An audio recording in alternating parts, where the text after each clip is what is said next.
In our 28th lab programming session, we are going to write a program to find the factorial of a given number.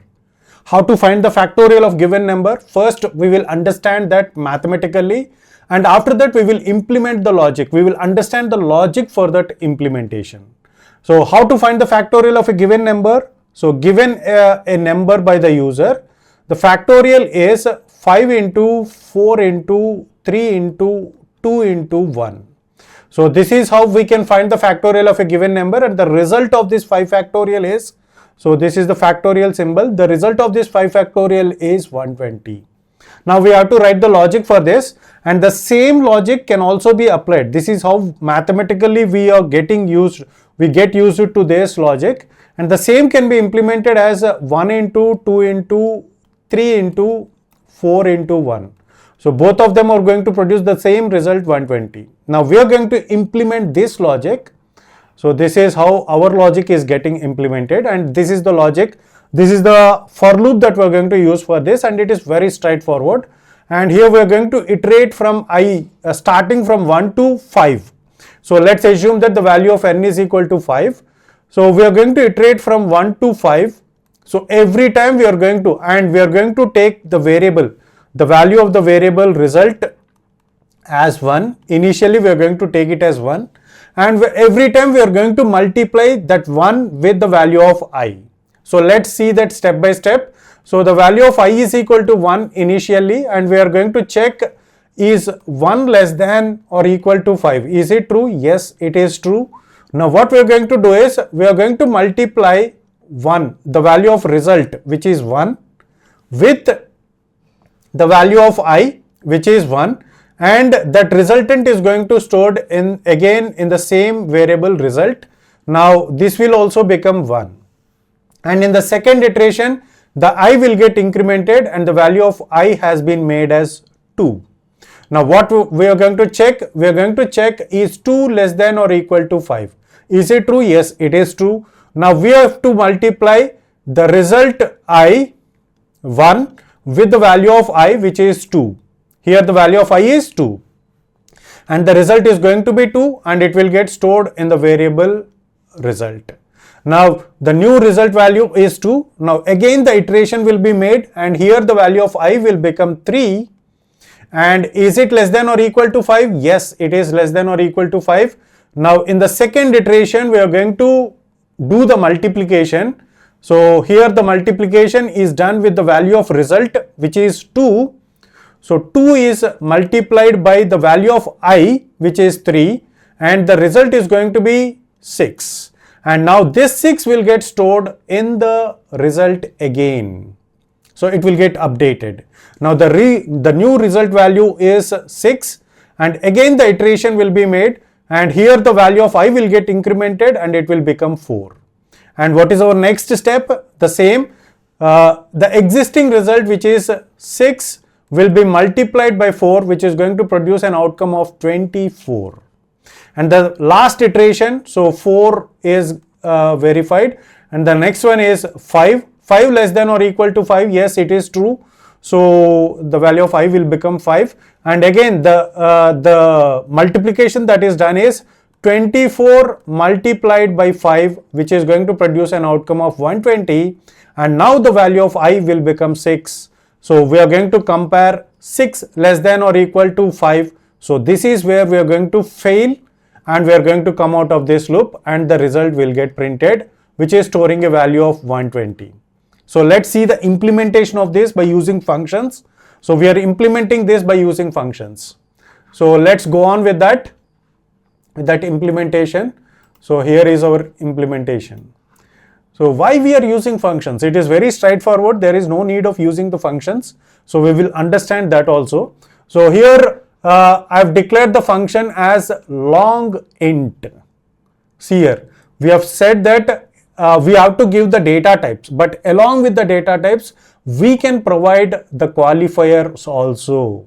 So in our early classes we have discussed about the qualifiers, and I have given it as long. Why I have given it as long is, for example, if you want to do a factorial of 15 factorial is going to produce a very huge number. So which cannot be stored in a short int or a normal int. So I have given it as long. Okay, so that is the reason why I've given it as long. And one more point that you need to understand is, instead of giving the int, there is a shorthand form. We can remove this int also. So it will be acting same as that of long int. Just give as long. The default, it will be considered as int. Means whatever the value that is returned by this factorial function, it is going to be an integer, and that size of that integer should be long integer. So that is the long int is returned by this function. So you need to understand this. Okay. Now coming to our main, we are having two variables. One is number and the other one is long. Long is to store the result value of the function. So, and the name of the variable is fact, and the number is integer, which is the number that is provided by the user. So here we are asking the user to enter a positive integer, and that will get stored in this number. And after that, we have to check for negative numbers. We have to validate whether the number that is provided by the user is less than 0 or not. If it is less than 0, we have to print factorial of negative number does not exist. If the value of the number is greater than 0, means if it fails, then this else will get executed. This is the part where the factorial function is getting called, and the implementation of this factorial function is done here. This is the factorial definition, function definition is done here. So immediately this function call is made, and the value of number will get stored in this integer, in this variable n. Now long, we have declared a long variable result, and we are storing it as 1. We are defining it as 1, initializing it as 1. So we are not defining it as 0. Why? Because if you do the multiplication on 0, it will always become 0. So try to understand this logical part. So most of the students will make it as by a regular practice, they will make it as 0, but it will not work with multiplication whenever we do multiplications. So that is the reason why I have given it as 1, and we are taking the counter as I, and it is an integer. And if the value of n is equal to 0, 0 factorial is 1.